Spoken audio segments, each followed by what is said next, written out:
Je serais évidemment l'abbaye de Mortemer. Parce que l'abbaye de Mortemer était la plus grande abbaye de Normandie au XIIe siècle. Aujourd'hui, il n'en reste pas grand-chose, mais les restes sont quand même très intéressants, très empreints de l'histoire du passé. Donc il y a une superbe luminosité à Mortemer avec les grands étangs.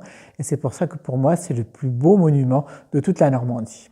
Je serais mon chat, parce que j'ai un chat qui est formidable, qui me regarde avec des grands yeux, qui a l'air de comprendre plein de choses. Je ne sais pas s'il comprend quelque chose, mais en tout cas, il est très patient avec moi.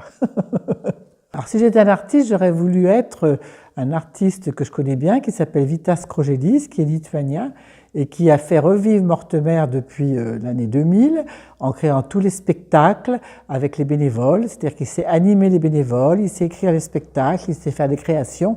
Et moi, je le trouve tout à fait génial et il est vraiment très utile à Mortemer puisque c'est grâce à lui que Mortemer a eu cette réputation pratiquement nationale grâce au spectacle qu'il a créé. Si j'étais un livre, c'est très banal parce que j'aime bien Le Petit Prince. Et dans Le Petit Prince, il y a un passage qui me touche énormément, c'est le passage sur l'amitié, le renard qui confie au Petit Prince comment on doit choisir et avoir des amis. Alors, si j'étais un personnage historique, évidemment, je serais Mathilde Lemperès. Mathilde Lemperès est la fille de Henri Beauclerc, lui-même fils de Guillaume le Conquérant.